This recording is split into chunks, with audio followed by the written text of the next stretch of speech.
21-এ TMC জিতলো, আমাকে কেলিয়ে গেল। 2026-এ বিজেপি জিতলো, আমাকে কেলিয়ে গেল। কারণ আমরা জনসাধারণ, তো সাধারণ মানুষ, মন্দিরের ঘন্টা।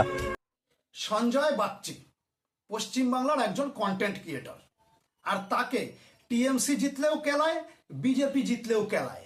কেন কেলায়? আমরা সাধারণ মানুষ, সেই কারণে কেলায়। এইটা বলতে চাইছে সঞ্জয় বাগচি। তো কথাটা একদমই সত্যি ভাই।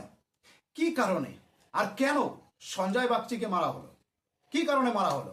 হ্যাঁ, সে টিএমসির সাপোর্টার ছিল, মেনে নিলাম। সঞ্জয় বাগচি টিএমসির সাপোর্টার ছিল, আমি মেনে নিলাম। কিন্তু তাই বলে তাকে মারতে হবে?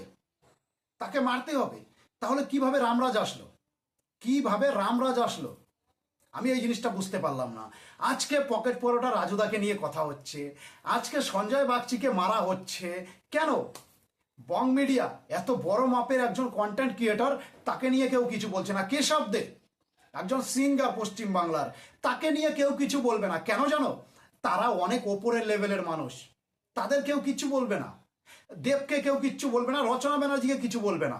কিন্তু এই যে সাধারণ জনগণ, ছোটখাটো কন্টেন্ট ক্রিয়েটার যারা পাড়ায় পাড়ায় থাকে, তাদের ধরে কেলাও, কোনো কথা নেই, তাদের ধরে কেলাও।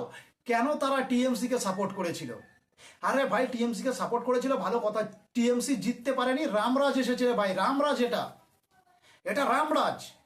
কেন মারছো? নিজের পাড়ার মানুষের সঙ্গে কেন ঝগড়া ঝামেলা অশান্তি করছো তোমরা? নিজের পাড়ার মানুষের সঙ্গে ঝগড়া ঝামেলা অশান্তি করে তোমার কি লাভ?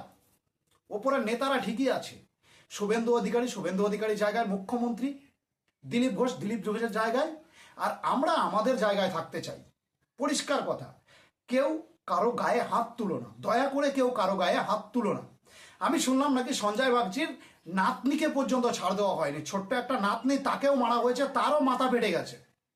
কি কারণে ভাই? নিজের পাড়ার মানুষের সঙ্গে তুমি ঝগড়া করছো। এখন বিজেপি জিতেছে, রামরাজ এসেছে, ভালো কথা। কালকে যদি তোমার কোনো অসুবিধা হয়, তুমি যে পাড়ার মানুষটার সঙ্গে মারামারি করছো, ঝগড়া ঝাঁটি অশান্তি করছো, কালকে তোমার কোনো অসুবিধা হলে তোমার পাড়ার মানুষটাই কিন্তু আগে যাবে, আগে যাবে ভাই। অতএব নিজের পাড়ার মানুষের সঙ্গে মিলেমিশে থাকো, আনন্দ করো, ফুর্তি করো। হ্যাঁ, আমরা জিতেছি, আমরা চাই রামরাজ ভাই, আমরা চাই রামরাজ। তোমরা নিশ্চয়ই ভালোভাবে জানো যে আমি নিজে বিজেপিকে নিয়ে কত ভিডিও বানিয়েছি, জয় বাংলাকে নিয়ে ডাইরেক্ট বলেছি যে জয় বাংলা বলা উচিত নয়, এটা পশ্চিম বাংলা, তাই জয় পশ্চিম বাংলা বলতে পারো, কিন্তু জয় বাংলা নয়। জয় বাংলা বাংলাদেশের স্লোগান। আমি কিন্তু এই ধরনের কথাবার্তা বলেছি, এই ধরনের কন্টেন্ট তৈরি করেছি, শুভেন্দু অধিকারীকে সবসময় সাপোর্ট করেছি, জয় শ্রী রাম বলেছি। আর সেই আমি আজকে বলছি, ভাই কেউ মারামারি করো না, দয়া করে কেউ মারামারি করো না। এটা রামরাজ, এখানে সবাই একসাথে মিলেমিশে থাকো, একসাথে মিলেমিশে থাকো। যেখানে বং মিডিয়া দাঁড়িয়ে রয়েছে, যেখানে কেশব দে দাঁড়িয়ে রয়েছে, এদের কেউ কিচ্ছু বলছে না। তবে কেন এই ছোটখাটো মানুষদের উপর অত্যাচার করা হচ্ছে, ছোটখাটো কন্টেন্ট ক্রিয়েটরদের উপর কেন অত্যাচার করা হচ্ছে? কি কারণে? হোয়াই?